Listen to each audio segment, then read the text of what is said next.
Welcome back to New World Next Week. I'm James Corbett of CorbettReport.com. And I'm James Evan Pilato from MediaMonarchy.com. We are not involved in a project of this nature. We've got that story plus digital dollars, but first, the Earn It bill is the government's open plan to scan every message online via the Electronic Frontier Foundation, submitted for your approval. Imagine an internet where the law required every message sent to be read by government-approved scanning software. Companies that handle such messages wouldn't be allowed to operate or allowed to securely encrypt them, or they'd lose legal protections that allow them to operate. That is what the Senate Judiciary Committee has proposed and hopes to pass into law, the so-called Earn It bill, sponsored by Senators Lindsey Graham, a Coke from South Carolina, and Richard Blumenthal, a Pepsi from Connecticut, will strip Section 230 protections away from any website that doesn't follow a list of best practices, meaning those sites could be sued into oblivion. The best practices list will be created by a government commission headed by Attorney General Barr, who's made it very clear he'd like to ban encryption and guarantee law enforcement legal access to any digital message, but they very specifically didn't put the word encryption into the bill, so they're going to insist that it doesn't affect encryption. It's true that the bill's authors avoided using that word, but it essentially contains a full-on assault on encryption. You can't have an internet where messages are screened en masse and also have end-to-end encryption any more than you can create backdoors that can only be used by the good guys. The two are mutually exclusive, as EFF writes, and we'll include the link to Congress.gov, Senate Bill 3398, Earn It Act of 2020. And James, of course, this is all under the guise of keeping children safe from exploitation, not the ones being exploited by their government friends like Jeffrey Epstein.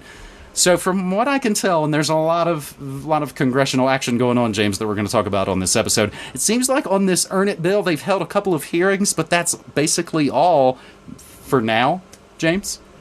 For now, being the key words, because you and I both know how this rolls by now. We've seen the rollout of legislation time and time and time again to crack down on the internet in various ways, usually in the name of either protecting the children or protecting those poor copyright holders. Those little mom-and-pop copyright holders like Universal Music Group and what have you, the billionaires class. And of course, as you say, it's always for the benefit of the cronies and never for the benefit of the average person. It's always about cracking down. But as I say, we've seen this happen time and time again with SOPA and PIPA and FOSTA and ACTA and all of these other four-letter words. They keep bringing it back over and over and over, and it is a war of attrition. They will not get it through the first time or the second time or the third time, but the 10th time, the 20th time, the 30th time, at some point it starts to get through. And as you state, I hope people will actually go and scan through the text of this legalese act, because you will find, yes, no, they do not mention encryption by name anywhere in the act, and Blumenthal insists this is not about encryption. But, of course, the devil is in the details, and it's about revoking Section 230 protected status from any internet provider or service provider, not ISP, but like a platform, a social media platform or something that won't follow best practices as laid out by the Attorney General. And best practices is going to involve some form of making sure you know your customer, so you have to get your ID and whatever from your customer, and boom, bada bing, bada boom, any semblance of anonymity on the internet gone. But they never said they were going to get rid of encryption. The word encryption is nowhere in there. So it's that legalese trick that they're playing. I'll throw in a couple links to a couple of articles that I thought were helpful in explaining what this is really about. And I actually just recently berated Chuck Ocelli a bit for using the this story is a distraction from this story, so I will try not to fall into that trap myself, although it is tempting. I don't think a global pandemic crisis and the collapse of the global economy, etc., were done to distract us from the passage of this bill, but nonetheless, this has certainly fallen into the cracks, and it is one of those things that could be passed in this time of emergency without anyone even noticing, because so many fireworks are going off all at once. As you say, there have been hearings on this. I think the most recent was on March 11th, and I believe it's still sitting in committee at this point, but just wait until they get the right time to ramrod it through, and you probably will blink and miss it in this crazy age that we're living in. Well, and I think it was Wired that said this was the new FOSTA Act. Again, all those kind of acronym names. And I think you actually hit it on the head there. The devil's in the details. Because much like, as all the stories, of course, go, You make a deal with the devil and you find out, oh God, he tricked me because I didn't catch some part in the giant contract. And that's, of course, how that devil works. I think, in a way, this might relate to our second segment here, James, on episode 402 of New World Next Week. Digital dollar stripped from Pelosi Plandemic bill. House Democrats' latest version of the Take Responsibility for Workers and Families Act, this would be H.R. 6379, revealed late Monday, does not contain any language around a digital dollar in its section or on direct stimulus payments. The so-called lawmakers introduced the bill last week envisioning a digital payment system organized by the Federal Reserve and its member banks to directly send these funds to U.S. residents to assist them with expenses during the COVID-19 mitigation measures, which have already resulted in massive unemployment and a potentially severe recession, at the very least. In the latest 1,404-page draft, U.S. residents would get $1,500 per person, though individuals with an income greater than $75,000 and couples with an income greater than $150,000 would have to repay the funds. Thanks, government. The section detailing the payments, which starts on page 1090, so earmark that page, appears to be less specific on how these payments would be sent to individuals than previous versions have been. The draft bill introduced by Speaker Pelosi, a Pepsi from Calitopia, on Monday no longer includes any language around a digital dollar. A separate bill introduced by Representative Maxine Waters, a Pepsi from California, H.R. 6321, titled the Financial Protections and Assistance for America's Consumers, States, Businesses, and Vulnerable Populations Act. They should talk to Blumenthal and get a catchy, acronym, earn it kind of name for this. According to CoinDesk, the Maxine Waters bill still mentions the digital dollar, though that language is expected to be removed from the bill. So, James, as we were saying, the Earn It Act seems like it's just sitting around in committee. These both seem like they're also sitting around in committee. But the latest I can grab, and I didn't actually send this over to you in the show notes, from the Clinton News Network, of course, is the big package they've put together. The White House and Senate leaders struck a major deal early Wednesday morning over a $2 trillion package to provide a jolt to an economy struggling amid the blah, blah, blah, blah, blah. What's to say, again, that this latest thousands of page omnibus bill doesn't contain essentially the spirit of Earn It, the spirit of the Pelosi, the Maxine. They might all be in there and we just don't know it yet. So, like the Earn It Act, though, again, we don't know maybe what's in all of this $2 trillion stimulus package. You got to imagine there's probably sweet amounts of pork for all those little Congress critters.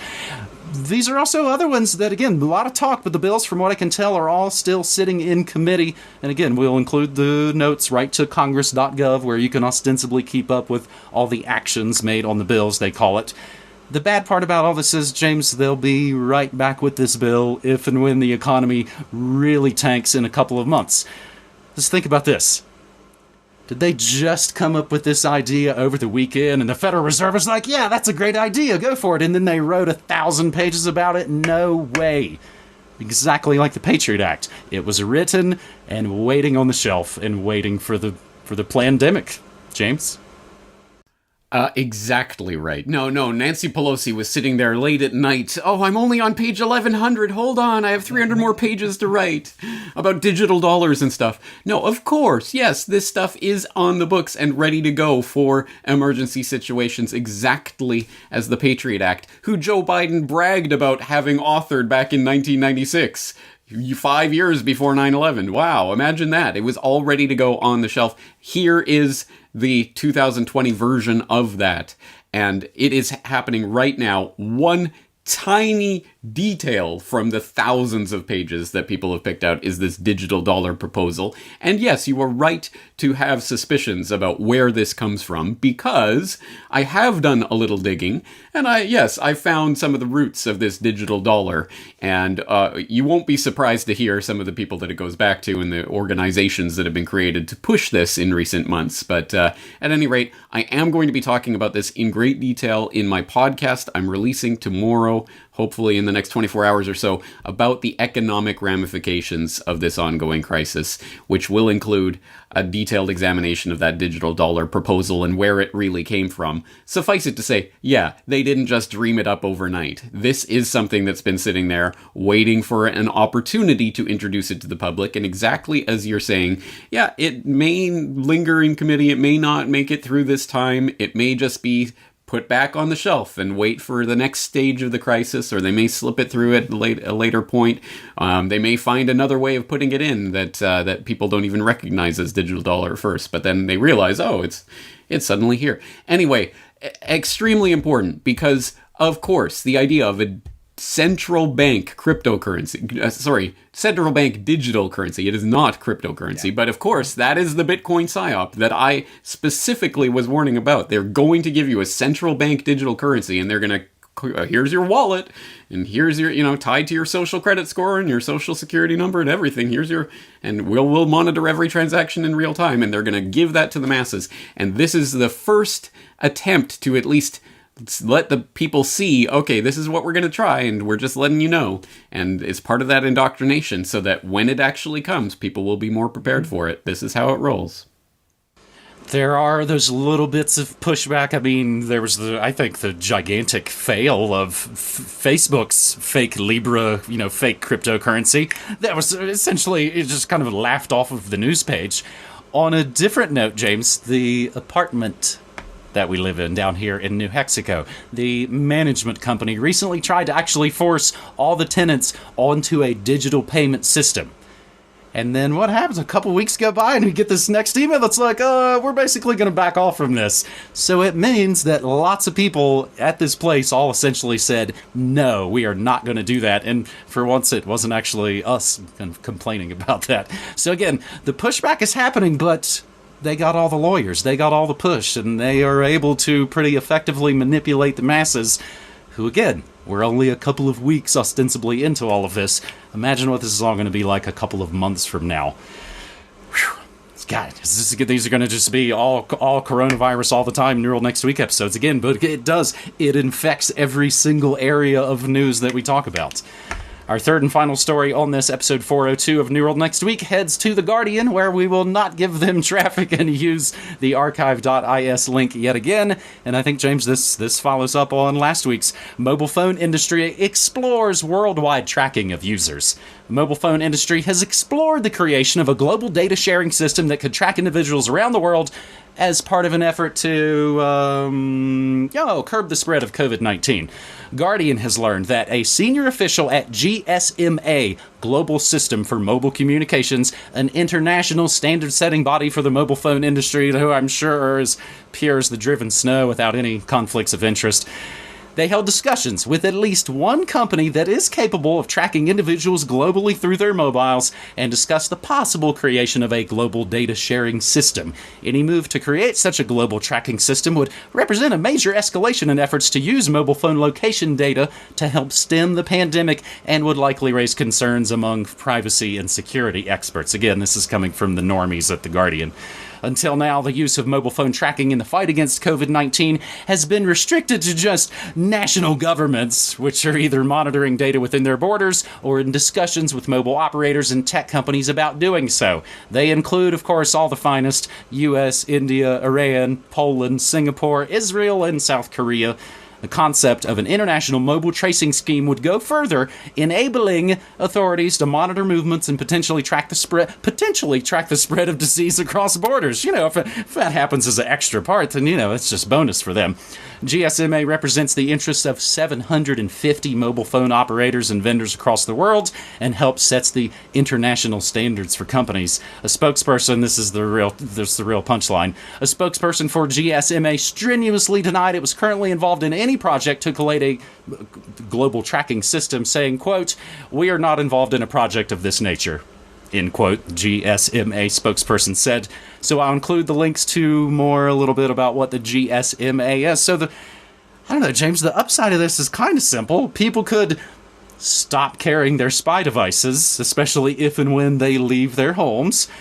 It'll be 5 years for me this summer, actually, since I've had a device with a SIM card. what would they all do without all our personal information and geolocations, man? The downside is, I've got to relate it, James, to police in California plan to use drones to enforce a quarantine lockdown.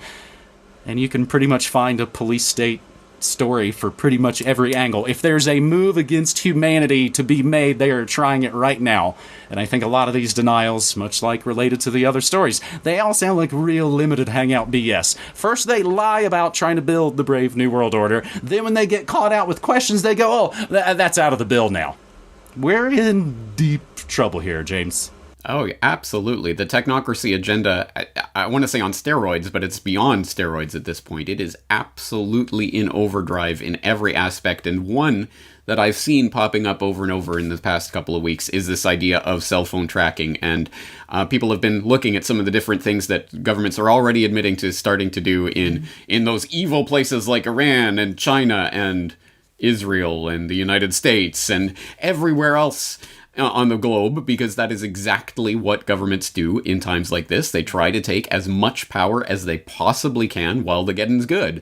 And so getting your geolocation data on record, out in the open, so that everyone knows that it's happening. They don't have to do any kind of backdoor NSA shenanigans. They don't have to do parallel construction in their criminal cases that they're going to launch as a result of the information they collect here. They're just going to, on the open, now be tracking the movement of every citizen at all times, and can and will use that information against you to prosecute you for whatever they say, even if they say you left your house during a lockdown.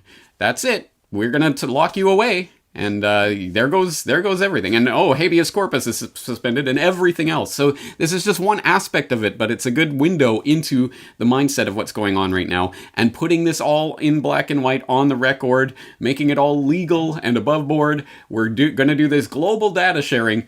And the people who are proposing this are saying, oh, yes, but it could be abused. So we have to have sunset clauses and we'll have to carefully monitor this power. Meanwhile, they're rubbing their hands at the incredible trough of data that's going to be available for every authoritarian power structure in the world.